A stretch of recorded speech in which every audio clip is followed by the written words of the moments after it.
apa yang terpikir? Virtual marketing, nah, ini ya. Kemudian Bu Harmi, oke. Halo, salam Bu Harmi ya. Kabar? Selamat atas selesainya program doktor ya. Alhamdulillah, Prof. Terima kasih Sukses banyak ya. atas dukungannya. Oke, Pak Rinaldi nih, berfokus pada eksperimen cepat dan kreatif untuk mencapai pertumbuhan. Oke, ya. Kemudian pemasaran secara digital dengan neuroscience. Oke, ya silakan tuliskan ya. Kalau mendengar kata growth hacking marketing. Oke, baik. Ya, kelihatannya ini benar semua nih yang dikatakan oleh teman-teman di ya. Ceritain sekali. Nah, salah satu definisi dari growth hacking marketing ya, ini yang kita sebut dengan data driven cross functional process that integrates marketing, product development, and analytics to optimize growth. Jadi through continuous experiment. Nah, ini yang menarik ya. Inovasi memungkinkan adanya eksperimen pada saat melaksanakan program. Nah, itulah salah satu ciri dari growth hacking marketing. Ya. Jadi, growth hacking marketing ini bukan hanya teknik pemasaran, melainkan metodologi lintas fungsi untuk mengoptimalkan siklus pertumbuhan yang awalnya dulu startup perusahaan digital. Tetapi sekarang penggunaannya sudah sangat meluas. Ya. Nah, jadi kalau kita simpulkan, ya, yang pertama ciri dari beberapa definisi itu ya, dia adalah sebuah disiplin hybrid mengkombinasikan data analitik, creativity, eksperimen, dan integrasi teknologi. Yang tujuan utamanya adalah untuk growth. Ya, saya ulangi, tujuan utamanya adalah untuk growth. Nah, karena itu cirinya data dan eksperimen. Nah, ini bisa dianggap sebagai backbone dari growth hacking.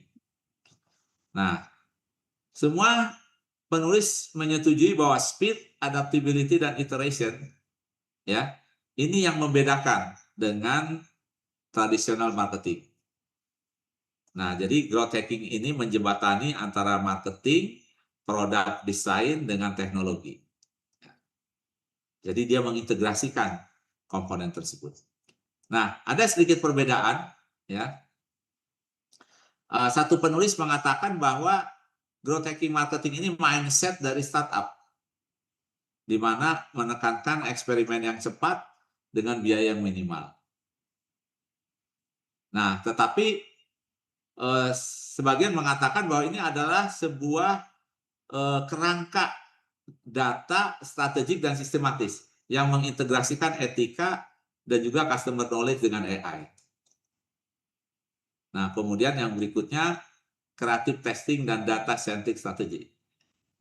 Ini adalah salah satu ciri ya growth hacking dari startup taktik ya yang ke dalam sebuah pemasaran yang terinstitusionalisasi ya. Nah, saya akan jadi kalau secara singkat ya, growth hacking ini adalah data driven, eksperimental, dan cross functional metodologi.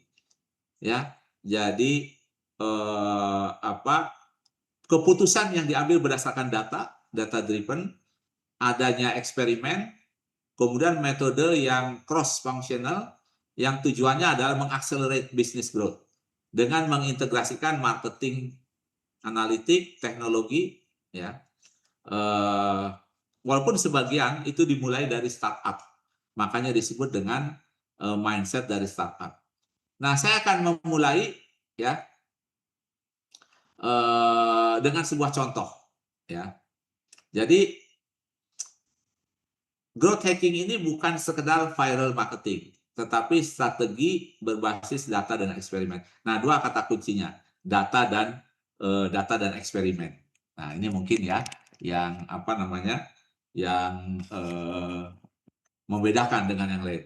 Jadi growth hacking ini adalah proses eksperimental ya untuk menemukan cara paling efisien dan cepat menumbuhkan bisnis dengan sumber daya minimal. Jadi growth hacking ini sebagai sebuah strategi, ya. Growth hacking ini sebagai sebuah strategi. Ya, saya ulangi, dia sebagai sebuah strategi. Kelihatannya bocor ini ya. Nah, berbasis data driven, ya, fokus pada customer journey, bukan hanya awareness, dan menggunakan eksperimen berkelanjutan. Nah, ini saya berikan contoh, ya, bagaimana dia bekerja supaya tidak mengawang-awang. Jadi misalnya ini ada taruhlah ada seorang konsumen nih, ya, misalnya seorang konsumen ya susi lah mungkin namanya ya, atau apapun lah ya. Jadi kalau dia seorang mahasiswa misalnya, seorang mahasiswi, dia pertama kali melihat iklan Tokopedia dengan kata kunci free ongkir. Nah, ini ya. Di media sosial misalnya. Nah, iklan tersebut ditampilkan karena sistem Tokopedia menargetkan pengguna dengan riwayat pencarian online produk fashion murah di e-commerce lain. Nah, ini yang kita sebut dengan data interest based targeting. Nah, muncullah di sini yang kita sebut dengan awareness. Kedengeran. Ya, growth Terus ini data driven targeting.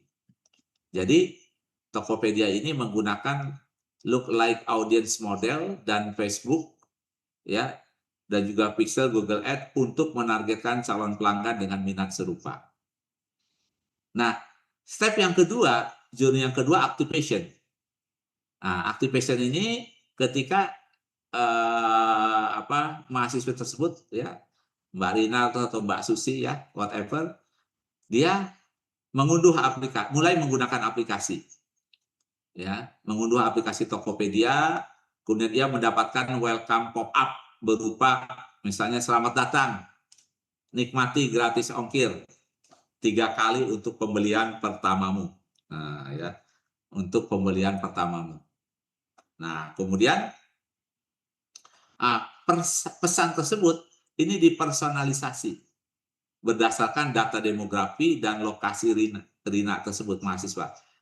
Terdeteksi dari perangkatnya misalnya di Yogyakarta. Nah, ini terdeteksi di perangkatnya di Yogyakarta. Nah, kemudian level yang ketiga ini yang kita sebut dengan growth hack, ya,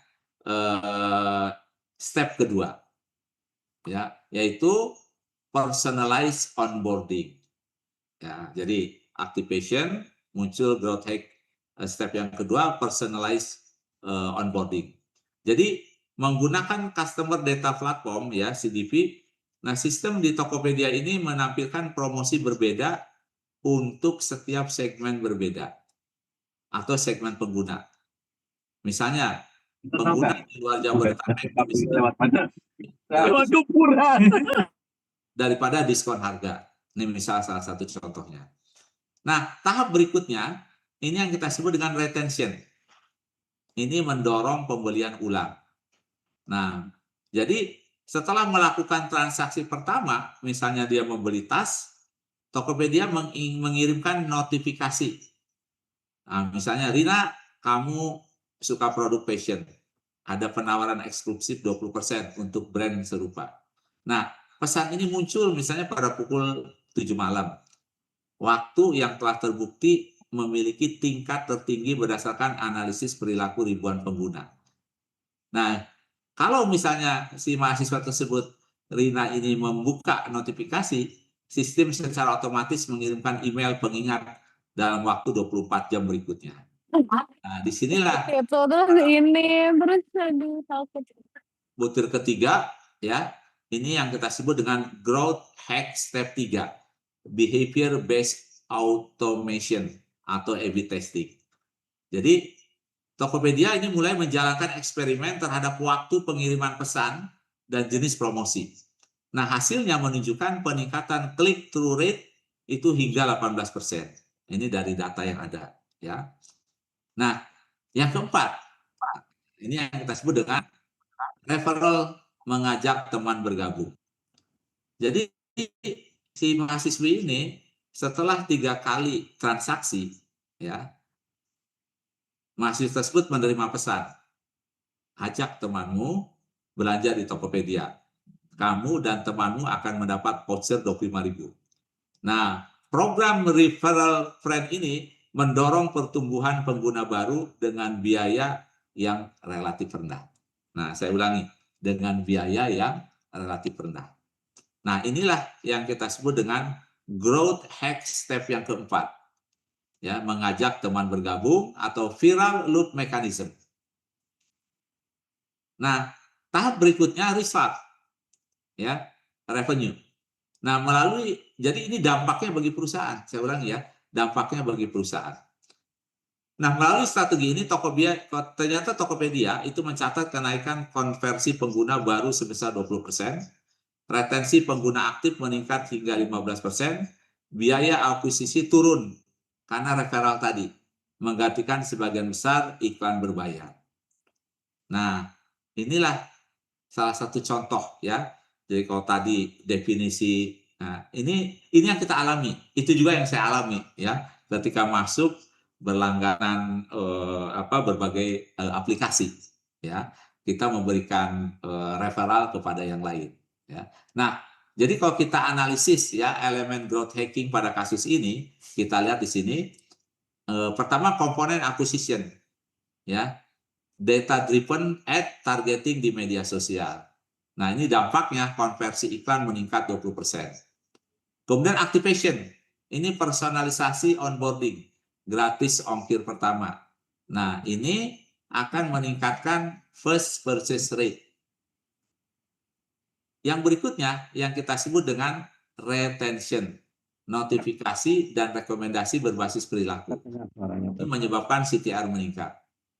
Nah, videonya elemen growth hacking berikutnya referral, program ajak teman dengan reward. Nah, ini akuisisi organik meningkat. Dan terakhir tentu ini yang paling penting bagi perusahaan, revenue. Nah, analisis panel untuk upselling ini meningkatkan average order value sekitar ya, meningkatkan average value ya. Nah, inilah satu kasus ya tentang seorang mahasiswi yang dia terakuisisi, aktif, retensi, kemudian dia melakukan referral. Dan ini memberikan dampak terhadap perusahaan. Nah, contoh lainnya yang menarik ya, di Grab. Ya, ini Grab juga salah satu yang sangat populer mempraktekkan growth hacking ini. Acquisition ini diimplementasikan oleh Grab. Untuk ada acquisition itu iklan dengan promosi voucher terdiferensiasi. Nah, dampak dan penggunaannya ini untuk menarik pengguna baru dengan insentif. Kemudian yang berikutnya, ini adalah activation. Pop-up voucher dan user flow yang memudahkan pemakaian. Jadi pengguna langsung mencoba layanan. Ya. Kemudian retention atau cross-sell, notifikasi layanan lain, delivery expert. Ya. Kemudian dampaknya tentu ini meningkatkan frekuensi transaksi dan lifetime value. Nah, yang berikutnya, komponen elemen berikutnya adalah referral atau viral loop. Nah, ini yang kita sebut dengan program ajak teman dan reward voucher. Jadi, akuisisi pengguna baru melalui pengguna sendiri. Nah, di dalamnya adalah ada experimentation, pengujian nilai voucher, ya, ketepatan waktu, ya. Nah, sehingga optimasi berkelanjutan terhadap indikator atau metrik utama tersebut. Ya. Nah, jadi biasanya growth hacking ini menggunakan model framework Virot Matrix, ya, acquisition, bagaimana cara mendapatkan pelanggan, yang kedua activation, apakah pengalaman pertama mereka memuaskan, yang kedua retention, apakah mereka kembali lagi menjadi pelanggan? Revenue, bagaimana revenue yang kita terima? Dan yang paling penting juga adalah referral. Apakah mereka merekomendasikan kepada yang lain? Nah, ini sering framework yang digunakan ya untuk menganalisis growth hacking tersebut. Ya. Nah, salah satu contoh kalau kita lihat di berbagai publikasi, salah satu contoh growth hacking marketing yang paling legendaris dan terdokumentasi dengan baik ini Dropbox. Jadi menurut laporan dari perusahaan, program referral mereka itu meningkatkan pendaftaran permanen hingga 60%. Bahkan adalah salah seorang CEO-nya mengatakan bahwa jumlah pengguna aktif Dropbox itu melonjak dari 100.000 menjadi 4 juta hanya dalam waktu 15 bulan. Dan program referral adalah pendorong utama di balik pertumbuhan eksponensial ini. Nah, jadi program referral ya.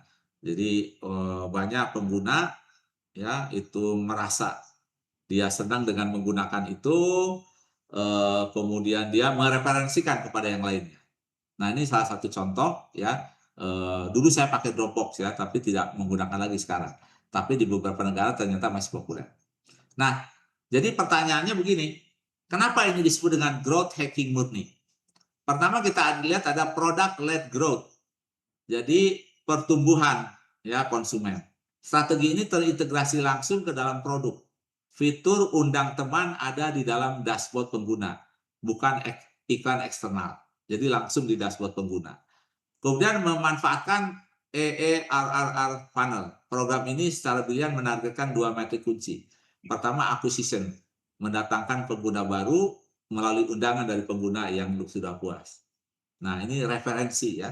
Nah, jadi ternyata referensi itu bukan hanya dibutuhkan oleh mahasiswa yang mau ke mahasiswa doktor ya atau mahasiswa master ya, tapi bisnis juga memanfaatkan konsep itu ya, mereferensikan konsumen kawannya untuk mengkonsumsi atau membeli produk kita. Nah, yang kedua activation. Yang kedua, pengguna baru yang datang dari rekomendasi teman ini ternyata ya itu memiliki kemungkinan lebih tinggi untuk langsung aktif. Karena apa? Nah, ini menarik nih. Kepercayaan sosial, trust. Saya ulangi ya, trust itulah ya. Nah, kemudian yang berikutnya viral loop ya. Ini mekanismenya sangat mudah. Undang teman dapat uang. Nah, undang teman dapat cuan. Nah, ya. Nah, nilai tukarnya jelas dan menguntungkan kedua belah pihak, ya. Nah, kemudian juga kita lihat biaya efisien. Jadi biaya untuk memberikan ruang penyimpanan tambahan beberapa ratus megabyte misalnya bagi Dropbox sangatlah murah dibandingkan dengan biaya akuisisi pelanggan melalui iklan yang konvensional. Yang itu memang sangat mahal. Jadi sudah beralih ya. Jadi iklan yang menggunakan eksternal yang biasanya dilakukan itu beralih kepada memanfaatkan. Nah, ini yang kita sebut dengan memberdayakan konsumen. Saya ulangi ya, memberdayakan konsumen untuk menjadi kepanjangan tangan dari perusahaan tersebut. Ya. Nah, contoh lainnya yang menarik sebetulnya program referral Gojek. Ini adalah contoh nyata growth hacking marketing di Indonesia. Disusun menggunakan, jadi kalau kita susun menggunakan EERRR ini, acquisition, activation, retention, ini dapat kita jelaskan sebagai berikut ya.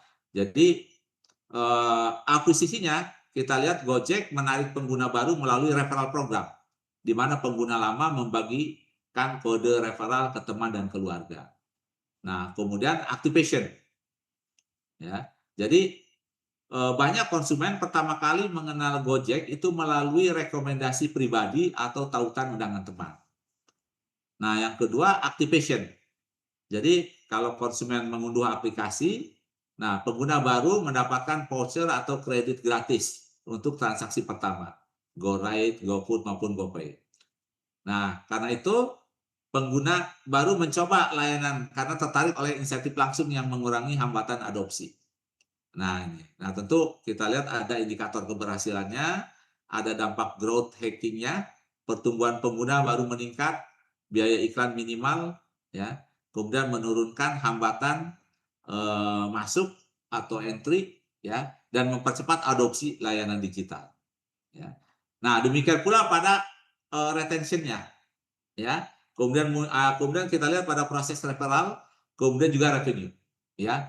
Gojek menggunakan personalized notification, nah itu pada retention, kemudian referral, pengguna aktif diberi insentif, ya voucher, kemudian revenue. Setelah basis pengguna besar terbentuk, Gojek memonetisasi melalui multi service ecosystem. Nah di sini ya Jadi growth hacking ini sebagai sebuah strategi. Strategi ini tidak akan jalan kalau tidak didukung oleh teknologi yang tepat. Nah, ya teknologi komputer, teknologi information system, kemudian apps, algoritma, AI dan sebagainya. Yang dulu yang namanya strategi marketing itu peranan teknologi sangat minimalis, ya, kecuali pada pengembangan produk dan pada komunikasi pemasaran. Tapi yang sekarang itu adalah semua digital teknologi itu digunakan. Jadi strategi growth hacking ini sangat tidak sulit dilaksanakan tanpa bantuan teknologi. Nah, itu mungkin kunci utamanya, ya. Nah, jadi kalau kita lihat, kalau berdasarkan framework double A, triple R, ya, bagaimana interpretasi Gojek ini ya, berdasarkan framework itu, kita lihat ya, fokus utama growth hack ini membangun pertumbuhan organik berbasis jaringan sosial, referral, untuk memperluas basis pengguna tanpa biaya iklan besar. Ya. Nah, pada elemen data driven, setiap tahap RRR ini didukung analitik real time, conversion tracking, CTR, segmentation, dan lain sebagainya. Kemudian psikologi pengguna, ini menggunakan social proof, ya, reward loop, instant gratification untuk memotivasi pengguna lama mengajak pengguna baru. Nah, yang berikutnya efek viral. Program referral menciptakan self-sustaining growth loop. Semakin banyak pengguna aktif, semakin banyak referral, semakin tinggi pertumbuhan. Nah, tentu yang terakhir outcome bisnis. Nah, Gojek berhasil menekan biaya akuisisi, meningkatkan retensi, dan menjadi salah satu unicorn di Asia Tenggara. Ya. Nah, jadi program referral Gojek ini merupakan contoh paling sukses dari growth hacking di Indonesia, ya, marketing berbasis framework di Indonesia dengan menggabungkan ini insentif ekonomis, data driven personalization, dan efek viral. Jadi Gojek mengubah konsumennya menjadi growth agent. Nah, ini yang menarik mungkin ya. Jadi menjadi penggerak, nah, growth agent yang mempercepat akuisisi pengguna baru secara eksponensial. Nah, pendekatan ini menunjukkan bahwa pertumbuhan eksponensial tidak selalu memerlukan biaya besar dengan bantuan teknologi, ya, tetapi membutuhkan desain strategi yang memahami perilaku manusia, data, dan jaringan sosial. Nah, jadi kalau kita perhatikan ya, teknologi itu digunakan ya, meminimalkan biaya. Jadi growth hacking ini dengan pada saat melaksanakan program, pada saat itu juga dilakukan riset, eksperimen. Mana yang terbaik voucher? Kira-kira intinya begitu. Jadi yang kita sebut perlakuan kepada konsumen itu dilaksanakan pada saat bersamaan. Mengubah voucher, mengubah lokasi, mengubah insentif, dan lain sebagainya. Nah, sehingga dihasilkan pertumbuhan yang relatif tinggi dengan biaya yang relatif murah. Nah, ini salah satu contoh lainnya ya, fintech. Ya, salah satu. Nah, nanti saya persilahkan ya presenter berikutnya untuk membahas lebih banyak fintech ya. Nah, di sini kita lihat ada acquisition, ada activation, ya, kemudian ada retention, ya, kemudian dipakai juga referral, kemudian ada revenue. Di mana diversifikasi layanan melalui penawaran produk financial ini bertambah. Ya. Nah, jadi kalau kita lihat interpretasi platform e-commerce fintech berdasarkan framework ini, kita lihat fokus pada growth hacking, eksperimen cepat berbasis data lintas kanal dengan hipotesis terukur untuk meningkatkan konversi dan retensi. Nah, di sini peran data dan teknologi. Jadi tentu bisnis Instagram menjadi penting, customer relationship management, machine learning, dan prediksi perilaku. Nah, ini prediksi perilaku ya. Kemudian pendekatan psikologis, ya, menggunakan urgency bias, penawaran terbatas waktu, reward loop, cashback referral, dan social proof untuk memperkuat keputusan pembelian. Nah, tentu efek viral, sistem referral berbasis insentif, menciptakan self-sustaining acquisition loop. Nah, keberlanjutan dan kepatuhan, tentu penerapan kebijakan privacy, ya, ini juga penting ya untuk di fintech itu tentu, dan untuk di digital platform lainnya, masalah security, masalah kerahasiaan data itu juga menjadi sangat penting. Nah, nanti presenter kedua ya akan menjelaskan dengan lebih detail. Ya. Nah, jadi program growth hacking pada konteks ya e-commerce ini, fintech menunjukkan bahwa integrasi data driven personalization, omni-channel engagement, ya ada WhatsApp, marketplace, CRM serta eksperimen ini meningkatkan konversi, retensi, dan juga customer lifetime value ya CLV. Nah itu tentu dengan dukungan bisnis intelijen dan kepatuhan etika dan data. Nah jadi inilah yang kita sebut dengan pada kerangka Society 5.0. Jadi kita memanfaatkan kerangka Society 5.0 untuk melakukan growth hacking. Ya, karena dengan kerangka 5.0 iklim teknologi sudah mendukung. Kemudian human touch, ya. Pengertian human touch di sini adalah bagaimana perlindungan konsumen itu harus dinomorsatukan. Nah, karena itu ketika Mark Zuckerberg melaunching Meta, maka isu pertama yang dia pikirkan adalah mengenai perlindungan data pengguna, ya, mengenai security. Nah, ini kita harapkan para praktisi keuangan memperhatikan tersebut. Nah, tetapi banyak praktek-praktek marketing sekarang. Dalam seminggu terakhir saya dibombardir oleh dalam sehari mungkin 10 sampai 15 panggilan lewat telepon biasa. Saya kebingungan bagaimana mencegahnya karena nggak bisa. Akhirnya dalam 2 hari ini saya gunakan airline mode. Kemudian pakai WhatsApp komunikasinya. Nah, itu ternyata memblok telepon karena mereka ya ini menggunakan telepon biasa gitu. Nah, ini saya nggak tahu ya, ini sangat tidak etis, sangat tidak sopan ya. Terus-menerus kita ditelepon. Nah, jadi bagaimana ini kaitannya dengan financial digital? Jadi bagaimana transformasi digital finance? Ya, ini seharusnya memperkuat strategi growth hacking. Ya, jadi financial digital ini bicara mencakup integrasi teknologi dalam sistem keuangan, digital banking, fintech, e-wallet, blockchain, finance, dan AI credit scoring. Jadi ini akan memperluas inklusi keuangan, menyediakan data transaksional real time, dan mendorong efisiensi dan transparansi sistem ekonomi digital. Nah, itu kaitannya. Nah, nanti pembicara kedua yang akan fokus kepada itu. Nah, jadi kalau kita lihat di sini Bank Jago, GoPay, Dana, OVO, ya. Jadi apa kaitannya nih yang kita sebut dengan financial digital ini dengan growth hacking? Jadi data keuangan digital ini menjadi insight engine. Saya ulangi ya. Insight engine bagi strategi pemasaran berbasis data seperti targeting pelanggan baru atau retensi. Karena ini memungkinkan mereka karena adanya financial digital, ya. Mereka bisa bertransaksi, mereka mudah bertransaksi. Tanpa adanya dukungan transaksi digital finance itu sangat tidak mungkin.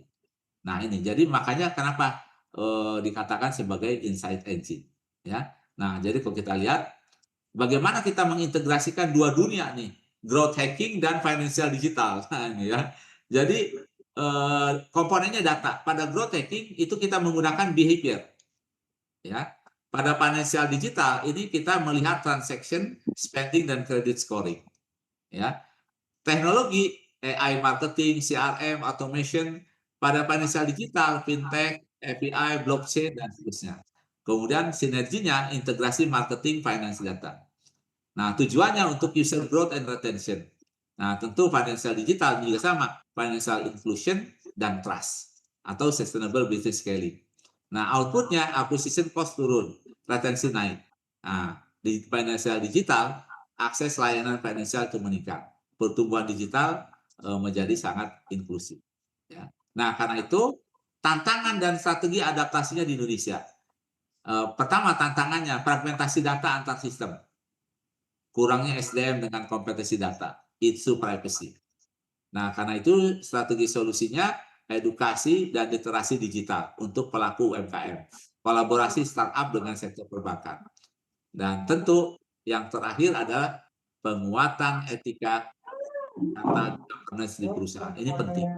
Jadi selain memberikan literasi yang bagus dengan konsumen, tapi tadi ethical, ya, penguatan etika governance di perusahaan ini menjadi sangat penting, ya. Nah, karena itu eh, pada Society 5.0, nah ini, the winners are not the biggest, but the fastest to learn from data. Nah ini ya, ini menarik nih ya. Jadi the winners are not the biggest, but the fastest is to learn from data. Ya. Jadi kalau kita bisa simpulkan, growth hacking adalah metodologi percepatan pertumbuhan berbasis data. Jadi kata kuncinya adalah berbasis data. Ya, habis aktif. Digital Halo, ya kan? adalah infrastruktur yang memungkinkan efisiensi, akses, dan inovasi. Nah, kalau ini kita kombinasikan, integrasi keduanya melahirkan model bisnis baru yang cerdas, inklusif, dan orientasi manusia. Nah, karena itu, ketika strategi berbasis data dipadukan dengan teknologi finansial, Indonesia tidak hanya menjadi pasar digital, tetapi motor inovasi Society 5.0 di Asia Tenggara ini. Nah, demikianlah mungkin presentasi saya. Mudah-mudahan ini menjadi bahan diskusi kita. Terima kasih Bapak dan Ibu semuanya. Semoga kita dapat terus meningkatkan literasi dan memperkuat etika dalam melaksanakan bisnis ini. Wabillahi taufiq wal hidayah. Wassalamualaikum warahmatullahi wabarakatuh. Waalaikumsalam warahmatullahi Waalaikumsalam. wabarakatuh. Waalaikumsalam warahmatullahi. Ya, baik, terima kasih Prof. Ujang atas penyampaian materi yang luar biasa. Yang perlu kita pahami yang disampaikan oleh Prof. Ujang tadi terkait growth hacking marketing, ada 5 elemen yang bisa kita jadikan sebagai acuan, yaitu akuisisi, activation, retention, revenue, dan eksperimen, Bapak Ibu. Baik, untuk selanjutnya materi kedua selanjutnya akan disampaikan oleh narasumber kita yang kedua, yaitu dari dunia praktisi Bapak Cahyo Kartiko. Selamat siang Pak Cahyo Kartiko. Selamat siang Pak Ridho. Ya, sehat Bapak? Alhamdulillah sehat semua. Ya, baik, terima kasih Pak atas kehadirannya. Saya bacakan sekilas CV dari Bapak Cahyo Kartiko. Beliau di sini adalah sebagai